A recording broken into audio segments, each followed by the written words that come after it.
صاحب کہنے لگے جی وہ فلاں آدمی جو آپ کے پاس آتے جاتے ہیں تو وہ مہاجر ہے. میں نے کہا جی پاکستان تو 47 میں بن گیا تھا, اب آپ بتا دیں انہوں نے کتنا عرصہ اور مہاجر رہنا ہے.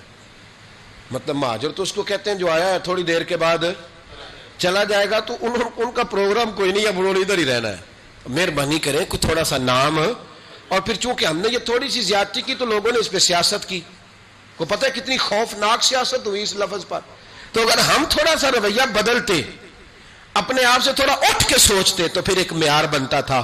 میرے رسول کائنات علیہ السلام کے غلام جب مکے سے ہجرت کر کے مدینے آئے تو انصار مدینہ نے رسیاں رکھ کے جائیدادیں بانٹی, یعنی رسیاں رکھ کے جائیدادیں بانٹ دیں, پھیتے لگا کے بانٹی کہ آدھی تیری ہے اور آدھی میری ہے. رشتہ داریاں کی, گھروں سے رشتے دیے, تعلقات بنائے.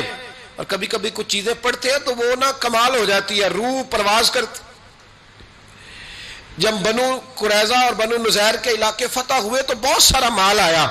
میرے نبی کریم صلی اللہ تعالی علیہ وسلم کا ارادہ بنا کہ یہ جو مال آیا ہے نا, یہ مال اب دے دیتے ہیں آنے والے مہاجرین کو, اور مہاجرین سے یہ کہتے ہیں کہ وہ جو مال انہیں انصار نے دیا واپس کر دیں.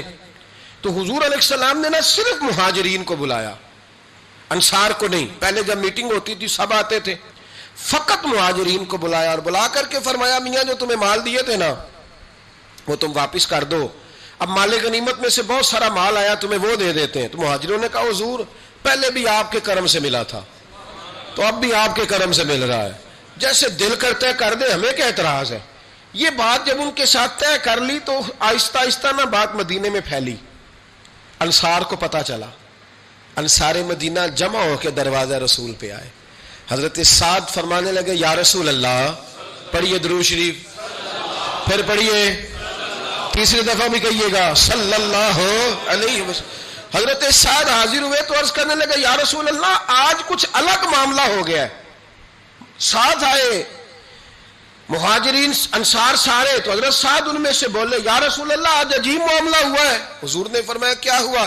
کہا حضور پہلے جو بھی میٹنگ ہوتی تھی انصار اور مہاجر کٹھے ہوتے تھے, آج آپ نے میٹنگ کی ہے, مشاورت کی اور صرف انصار کو بلایا ہے. تو حضور نے فرمایا بات تم تک پہنچ گئی ہے تو اب بات کرو نا. تو حضرت سعد رو پڑے, عرض کرنے لگے محبوب ہم نے ان کے چہرے دیکھ کے ان کی خدمت نہیں کی تھی, ہم نے تو یہ دیکھا تھا کہ آگے مصطفیٰ کھڑے ہیں اور پیچھے مہاجرین مکہ کھڑے ہیں. تو حضور ہم نے تو آپ کا جلوہ دیکھ کر ان کے ساتھ محبت کی ہے. یا رسول اللہ صلی اللہ علیہ وسلم آپ نے جو فیصلہ کیا سارا آنکھوں پر چھوٹی سی خواہش ہے, اگر قبول ہو فرمایا کہو. عرض کرنے لگے یا رسول اللہ صلی اللہ علیہ وسلم جو مال بنو نذیر اور بنو قریظہ سے آیا ہے نا وہ بھی سارا آپ مہاجروں کو دے دیں, لیکن جو مال ہم نے دیا ہے نا ہمیں واپس نہ دیں, وہ بھی بھائیوں کے پاس رہنے دیں. حضور ہمیں ضرورت نہیں, ہم دے چکے ہیں, ہمارے دوست ہیں, ہمارے بھائی ہیں, ہمارے پڑوسی ہیں. یا رسول اللہ علیہ السلام اب ہمیں اس کی ضرورت ہے. اور ہمارے تو بھائی تقسیم ہو جاتی ہے, معاملات طے ہو جاتے, 50 سالوں کے بعد پھر جناب ہوش آ جاتی ہے کہ وہ جی تقسیم ٹھیک نہیں ہوئی تھی. خدا کا خوف کرو, تقسیم تو ہو چکی ہے کہ چھوٹی سی قبر میں جانا ہے, معاملہ تو طے ہو چکا ہے. یعنی 50 سالوں کے بعد پھر سے کیس لوگ کر دیتے, پھر سے تکلیف دیتے ہیں, تکلیف میں رہتے ہیں, اذیت دیتے ہیں, کہانیاں بنتی ہیں, غیبتیں ہوتی ہیں. چھوٹے سے مال کے لیے تھوڑا سا نکلے اپنے آپ سے, تھوڑا اپنے قد سے اونچا ہو کر سوچنے کا معیار بنائیں, بڑی سوچ پیدا کریں, بڑی سوچ. اقبال سے کسی نے کہا کہ ہم پہلے تو ان کا بھی نظریہ کچھ اور تھا, بعد میں جب وہ بڑی سوچ کے مالک ہوئے تو کسی نے ان سے کہا کہ یہ ہندوستان ہمارا وطن ہے تو ہمیں کیا لگے فلسطین کے مسلمانوں کے بارے میں. تو اقبال کہنے لگے چپ کر, یہ تو نے کیا کہا. کہنے لگے بازو تیرا توحید کی قوت سے قوی ہے, اسلام تیرا دیش ہے. انڈیا پاکستان بنگلہ دیش نہیں, اسلام, بولیے اسلام تیرا, کیوں کہ تو مصطفی ہے, اس لیے کہ تو نبی پاک والا ہے. بازو تیرا توحید کی قوت سے قوی ہے, اسلام تیرا دیش ہے, تو مصطفی ہے, تو حضور والا ہے, لہذا تو چھوٹی بات کرتا ہے. اپنے قد سے اونچا اٹھ کے پھر بڑا مزہ آتا ہے, پھر زندگی جینے کا ذائقہ نصیب ہوتا ہے. یہ جو درویش تھے نا, درویش اللہ والے, جتنوں کی زندگی میں نے اب تک پڑھی ہے، اتنے مخلص ہو کر دین کا کام کرنے والوں کو میں نے دیکھا ہے نا، ان کی ذاتی زندگی پریشانیوں میں گزرتی، اس لیے کہ جب آپ کے ذمہ ملی خدمت ہوتی ہے نا، قومی، تو پھر ذات بڑی دور رہ جاتی ہے. پھر بڑی، ہمارے لوگ ایک لفظ بولتے ہیں کہ فلاں آدمی اب پبلک پراپرٹی بن گیا ہے، وہ تو اب قوم کا آدمی ہے. ملی زندگی تھوڑی مشکل، اور ہمارے بزرگوں نے ایسی ایسی قربانیاں دی ہیں، ایسی ایسی قربانیاں، دین کے چمن میں بہار ہے نا آج، ایسی ایسی قربانیاں ہیں کہ کبھی ہم وہ چیزیں دیکھتے ہیں نا تو سوچتے ہیں کہ یار یہ انسان تھے یا زمین پہ چلنے والے فرشتے تھے. اس طرح بھی کو کرتا ہے. شیخ شرف الدین رحمت اللہ علیہ درویش تھے دلی کے، بہت سارے لوگ مرید تھے. ایک بڑا خدمت گزار مرید تھا، مزدوری کرتا تھا، غریب تھا، تو 6 بیٹیاں تھیں اس کی. حضرت صاحب کے پاس روز آ کے کہتا حضور بچیوں کے لیے دعا کرے، اللہ کوئی اسباب پیدا کر دے. ایک بچی کی شادی کا خرچہ 1000 دینار ہے اور میں غریب ہوں. حضرت صاحب دعا کر دیتے. خانقاہ شریف کے تھوڑے ہی فاصلے پر، حضرت جہاں بیٹھ کے مریدوں کی تربیت کرتے تھے، اس سے تھوڑا ہی فاصلے پر نا ایک عیسائی رہتا تھا، بڑا مالدار تھا، بڑی سارے اونٹ، گائیں، بھیڑ، بکریاں رکھی ہوئی تھی، اور حضرت شرف الدین رحمت اللہ علیہ کی بڑی مخالفت کرتا تھا. اور یہ جو آپ کا غریب مرید تھا، یہ اس کا پڑوسی تھا. ایک دن بلا کے نا ان کو کہنے لگا کہ تو کدھر جا کے جو ہے وہ ٹکرے مار رہا ہے، وہاں سے کچھ نہیں ملنے والا. وہ تجھے کیا دیں گے جن کی خانقاہ خود چندے پہ چلتی ہے، مدرسہ چندے پہ چلتا ہے، مسجد چندے پہ چلتی ہے، تیری بیٹی کا معاملہ کہاں حل ہوگا؟ تو اس درویش نے کہا کہ تو میرے پیر کو نہیں جانتا، تو مجھے میرا محبوب نہیں ڈٹھا، تو پتہ نہیں نا، تو اس رستے کا مسافر نہیں، تو نہیں جانتا. ان کا بس چلے نا تو وہ ہر قیمت میں میری بیٹیوں کی شادی کرا دے. اب وہ عیسائی تھا، کہنے لگا اچھا چلو ٹھیک ہے، اگر اتنی بات ہے نا تو جاؤ ان سے جا کے کہہ دو کہ 6 سال کے لیے میرے ساتھ معاہدہ کر لیں، وہ میرے جانوروں کو چارہ ڈال دیا کرے، 6 سال ڈیوٹی کرے، میں 6000 دینار دے دیتا ہوں. وہ میرے ساتھ 6 سال میرے جانوروں کو چارہ ڈالے، رکھتے ہیں نا اب چارہ ڈالنے کے لیے ایڈوانس پیسے دے کے. اب تو لوگ انہیں بھی غلام ہی بنا لیتے ہیں، بڑی تھوڑی تنخواہ دیتے ہیں، ظلم کرتے ہیں، پورا معاوضہ نہیں دیتے. حضرت شیخ شرف الدین کے بارے میں وہ کہنے لگا جا اپنے پیر سے جا کے کہہ کہ میرے جانوروں کو 6 سال چارہ ڈالے، میں 6000 دے دیتا ہوں، تو جو کہتا ہے ہر قیمت پہ جانے کو تیار ہے. اس نے جب یہ بات کی تو مرید نے ناراض ہو گیا، وہ لڑائی ہو گئی، گریبان پکڑ لیا، جھگڑا ہوا، بات بڑی دور گئی. اس طرح کی بات کرتا ہے میرے حضرت کے بارے میں، تیرے جیسے کئی میں وہاں کام پہ رکھا دوں. جب وہ بڑی بحث ہوئی، بات محلے میں، علاقے میں پھیل گئی، دنیا نے سن لی، تو شیخ شرف الدین تک بھی پہنچ گئی. اس طرح جھگڑا ہوا ہے. لوگ سو گئے عشاء کی نماز کے بعد. حضرت صاحب نے نا سر پہ کپڑا لیا، اس عیسائی کے دروازے پہ دستک دی. وہ باہر آیا، فرمانے لگے لوگ تو سوچ سمجھ کے ملازم رکھتے ہیں، تو نے بھی تو سوچ ہی لیا ہوگا، تبھی تو مجھے آفر کی ہے. تو اپنی آفر پہ قائم ہے؟ واقعی مجھے رکھ لے گا اور 6000 دینار دے دے گا؟ کہنے لگا جا بابا کام کر اپنا. فرمایا نہیں، تو نے اتنے لوگوں میں بات کی، اتنی بحث ہوئی، تو قائم ہے؟ کہنے لگا میں تو قائم ہوں، پر آپ نے نہیں قائم رہنا. فرمایا میں سوچ سمجھ کے آیا ہوں. اس نے کہا آپ ڈیوٹی کریں گے، بحثوں کو چارہ ڈالیں گے؟ فرمایا ایک شرط، بس جب اذان ہو جائے نا تو مجھے رب کی نماز پڑھنے کی اجازت دے دینا، باقی صبح و شام جو تو کہے گا. اگر اس غریب کی بیٹیاں بیائی جائیں تو مجھے اور کیا چاہیے؟ اس کی 6 بیٹیوں کا بوجھ ہے اس کے سر پہ، تو مجھے رکھ لے. اللہ اکبر. وہ کہنے لگا چلے پہ میرے ساتھ خط بندگی کر لیں. آج کل ہم اسٹام کرتے ہیں، اس زمانے میں خط بندگی ہوتا تھا، غلامی کا خط. قاضی شہر کے پاس، یعنی اس کا خیال تھا کہ چلو اسٹام کی بات کروں گا تو بھاگ جائیں گے. فرمایا چل میں تیار ہوں. قاضی تک گئے، طے ہو گیا، 6000 دینار دے دیے. حضرت نے مرید کو بلایا، فرمایا پتر یہ لے جا، جا میری بیٹیوں کو روانہ کر دے. کہنے لگا حضور یہ کیا کر رہے ہو آپ، کچھ سوچیں. فرمایا یار جب تجھے بیٹا بنا لیا تو پھر میری پوتیاں تو لگتی ہیں نا، میرا حق تو بنتا ہے نا، جا کے ڈیوٹی کر، ان کو بیاہ دے. بات پھیل گئی. بادشاہ بھی عقیدت مند تھا، وہ 12000 دینار لے کے پہنچا. کیا بتاؤں ان رب کے بندوں کا دل کیسا ہوتا ہے، کیا درد ہوتا ہے، کیا رنگ. 12000 دینار لے کے بادشاہ آیا اور آ کے حضرت کو پیش کیے کہ حضور آپ دیں اس عیسائی کو ڈبل دیں اور جائیں کام کریں. آپ فرمانے لگے تو پیسے دے، شرطیں نہ لگا، میرا جہاں دل کرے گا میں خرچ کروں گا. مجھے تو مزہ ہی اب آنے لگا ہے. ابھی تو لطف آ رہا ہے, ابھی تو ذائقہ آیا ہے کچھ کرنے کا, پیسے دینے ہیں تو دے, پابندی نہ لگا, جہاں میرا دل کرے گا میں. اس نے کہا حضور ٹھیک ہے رکھ لیں. حضرت نے فجر مسجد میں پڑھی, جیب میں 12,000 دینار تھے, اعلان فرمایا بھی کسی اور کی بیٹی بھی بیٹھی ہے تو پیسے میرے پاس ہیں. وہ 12,000 دینار بھی بانٹ دیا, اور 12,000 دینار بانٹ کے نا تو پھر چلے گئے کھیت میں چارہ کاٹنے. اس عیسائی کو کسی نے بتلایا کہ ان کے پاس تو 12,000 آیا ہے پر تجھ سے جان نہیں چھڑائی انہوں نے, کہ وعدہ یہ ہوا تھا کہ 6 دیں گے تو جائیں گے, جب تک دیں گے نہیں تیرے گھر میں کام کریں گے. وہ نا چارہ کاٹ رہے تھے, حضرت صاحب تو وہاں پہنچ گیا, دور جا کے کھڑا ہو گیا, کہنے لگا بابا پہلے تو میں نے مسلمانوں کے اخلاق سنے تھے, اب تو میں نے دیکھ بھی لیے, پر یہ بتا جب 12,000 آیا تھا جان کیوں نہیں چھڑائی؟ تو حضرت چارہ کاٹتے کاٹتے رو پڑے, فرمانے لگے تو نہیں نہ جانتا یہ بیٹیاں سانجھی ہوتی ہیں, پتہ نہیں نا, میرے رسول پاک نے تو حاتم تائی کی بیٹی کے سر پہ کپڑا رکھ کے کہا تھا بیٹیاں برابر ہوتی ہیں, تو یہ نہیں پتا جب اس کی 6 بیٹیوں کی شادی ہوئی ہے میرے اندر روحانیت کتنی بڑی ہے. فرمایا پھر 12,000 آیا ہے تو 2-4 بچیاں پھر گئی ہیں, تو یہ نہیں پتا میں اندر سے راضی کتنا ہوں, میں تیری نوکری کرتا رہوں گا, پتہ نہیں اللہ کتنی بیٹیوں کو بیاہ دے گا. اتنا رویا وہ عیسائی کے پیروں میں بیٹھ گیا, کہنے لگا بابا میں نے تیری مخالفت کی ہے پر تیرے قریب آ کے پتہ چلا ہے کہ تو بہت اونچے اخلاق کا مالک ہے, اور اگر تیرا یہ مقام ہے تو تجھے اخلاق سکھانے والے محمد عربی کی شان کتنی ہوگی, رسول اللہ کا انداز. تو اس طرح کر, مجھے کلمہ پڑھا, تو مجھے کلمہ پڑھا. کہا بابا پہلے تو میرے جانوروں کو چارہ ڈالتا تھا, اب جتنے لوگ تیری خانقاہ میں آئیں گے نا میں ان کے جوتے سیدھے کیا کروں گا, میں نوکری کروں گا. میں ہمارے بزرگوں نے نا اونچا اٹھ کے, اونچا دیکھیں نا حضرت عمر فاروق رضی اللہ تعالی عنہ, وجہ کس کا نام ہے؟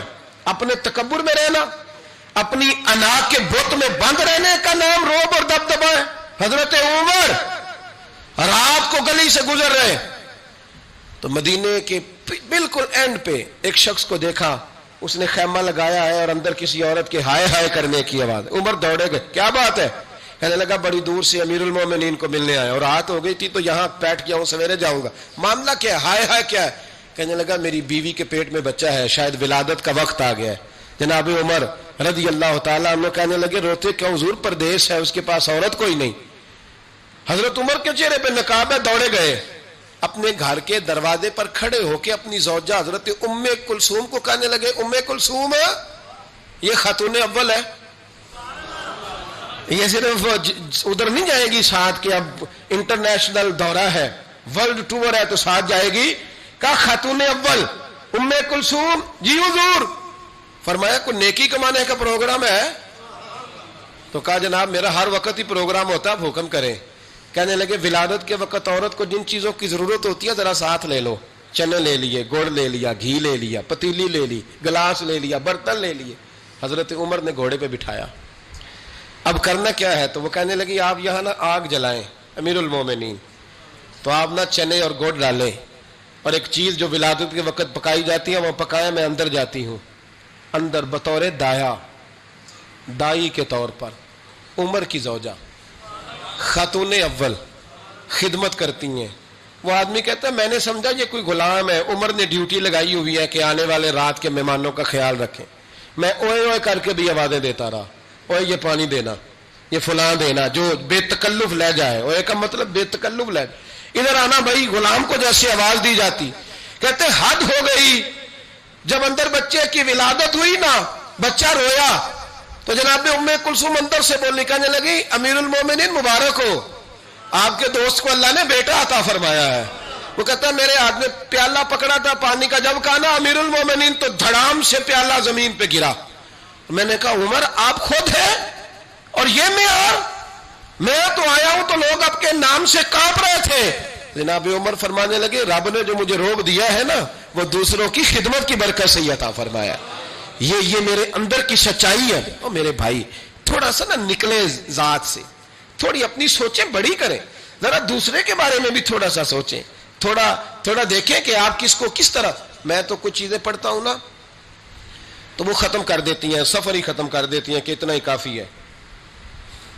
ابن سعد نے لکھا ہے کہ احد کے میدان میں نا جب حضرت امیر حمزہ شہید ہو گئے، کان کاٹ دیے گئے، آنکھیں نکال دی گئیں، وجود کے ٹکڑے ٹکڑے ہو گئے، تو یہ نبی کریم علیہ السلام کے صرف چچے نہیں تھے، حضور کے گہرے دوست بھی تھے. 6 مہینے عمر کا فرق تھا، اکٹھے سارا بچپن مبارک گزرا تھا. میرے رسول کریم علیہ السلام کے چچا جب اس طرح شہید کیے گئے نا، تو حضرت صفیہ حضرت امیر حمزہ کی سگی بہن دور سے دیکھنے کے لیے دوڑی. تو نبی کریم نے حضرت زبیر سے کہا، ان کے بیٹے سے، فرمایا یہ بہن ہے، اس سے دیکھا نہیں جائے گا، یہ نصیبوں والیاں نہیں دیکھ سکتی اپنے بھائیوں کی تکلیف، تو تو جا کے نا اسے روک دے، کسی طریقے سے ماں کو منا. حضرت امیر حمزہ کا چہرہ نہ دیکھے، یہ بڑا پیار کرتی ہے بھائی سے، اس کے لیے تھوڑا مشکل ہو جائے گا. حضرت زبیر کہتے ہیں میں نے جا کے اماں کو روکا، میں نے کہا حضور فرماتے ہیں کہ حالت ٹھیک نہیں، آپ نہ آئیں، آپ سے دیکھا نہیں جائے گا. تو جناب صفیہ نے نا یوں کر کے آنسو پہنچے، کہنے لگی زبیر نبی پاک نے دیکھا ہے چہرہ؟ کہا دیکھا ہے. تو فرمانے لگی میں ہوں سگی بہن، پر امیر حمزہ سے میں نہیں اتنا پیار کرتی جتنا محمد مصطفیٰ کرتے. انہوں نے دیکھ لیا نا تو بہن بھی دیکھ لے گی. جناب صفیہ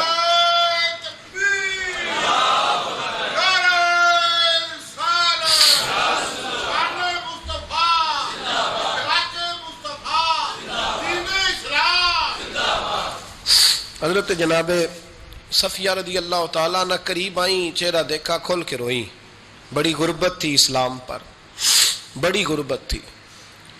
کفن کے لیے بھی کپڑا موجود نہیں تھا، کفن کے لیے. جناب صفیہ واپس گئی خیمے میں تو 2 چادریں لائیں، حضور کی بارگاہ میں عرض کرنے لگی کہ میرے بھائی کا نا وجود کٹ گیا ہے، 2 چادروں میں کفن دینا، ایک ذرا نیچے بچانا، ایک ذرا اوپر ڈالنا، 2 چادروں میں. اللہ کے محبوب کفن دینے لگے تو حضرت سہیل ایک صحابی تھے، وہ بھی ساتھ، ان کا بھی وجود کٹا ہوا تھا. تو محبوب نہ واپس آ گئے. جناب صفیہ کہنے لگی کیا ہوا؟ کہ میرا حوصلہ نہیں پڑتا کہ چچا کو کفن دے دوں اور دوسرا غریب ویسے ہی پڑا رہے. یہاں نفسا نفسی پڑی نہیں، کون اٹھ کے سوچتا اتنا ذات سے اوپر کا چچا کو کفن دے دوں اور وہ پڑا رہے. حضرت صفیہ کہنے لگی اجازت ہے، ایک چادر ان کو دے دے، ایک میرے بھائی کو دے دے. نبی کریم علیہ السلام نے چادریں کھولی تو ایک لمبی تھی ایک چھوٹی تھی. کہ صفیہ اب میں کیا کروں؟ یعنی وہاں جب میت پڑی ہے، جنازہ پڑا ہے، شہادت ہو گئی ہے، وہاں بھی قربانی کا یہ جذبہ، اب میں کیا کروں؟ اب کیا ہوا؟ فرمایا اگر میں بڑی چادر چچا کو دوں تو یہ بھی میرا دل نہیں کرتا کہ میں ان کو بڑی دے دوں اور دوسرے غریب کو چھوٹی دے دوں، اب کیا کریں؟ تو حضرت زبیر بن عوام کہنے لگے مجھے آپ دونوں کا پتہ ہے، اگر آپ کہیں تو میں قرآن اندازی کر دوں. یعنی اس وقت جب آنسو بہ رہے ہیں، تڑپ ہے، پھر بھی اتنا حوصلہ نہیں کہ اپنے چچا کو، اپنے بھائی کو تو ڈھانپ دیا جائے اور دوسرے کی میت پڑی رہے. یہ وہ اخلاق ہے جو محمد عربی نے ہمیں سکھایا ہے، یہ رسول رحمت نے سکھایا ہے، امام الانبیاء نے سکھایا ہے، حبیب کبریاء علیہ السلام نے سکھایا ہے. قرآن دازی کی گئی تو بڑی چادر حضرت سہیل کے نام نکل آئی، چھوٹی حضرت امیر حمزہ کے نام نکلی. میرے رسول کریم نے جب چادر ان کے اوپر رکھی نا، سر ڈھانپتے تو پیر ننگے ہو جاتے، پیر ڈھانپتے تو سر ننگا ہو جاتا. محبوب نے نگاہ اٹھا کے آسمان کی طرف دیکھا تو فرمایا جلدی سے قبر میں رکھ کے قبر بند کرو، مجھے پیغام آیا ہے کہ آپ نہ سر ڈھانپ دے، پیروں پہ گھاس ڈال دے، قبر بند ہوگی تو اللہ میرے چچا کو جنت کا لباس عطا فرما دے. ڈھانپ دے جلدی سے. بھائیو یہ قربانی، یہ ذات اتنا بڑا درجہ ہے، اتنا بڑا، اپنی ذات سے نکل کر سوچنا کہ بخاری میں جب ہم وہ حدیث پڑھتے ہیں نا تو دل عجیب اس روحانیت محسوس کرتا ہے.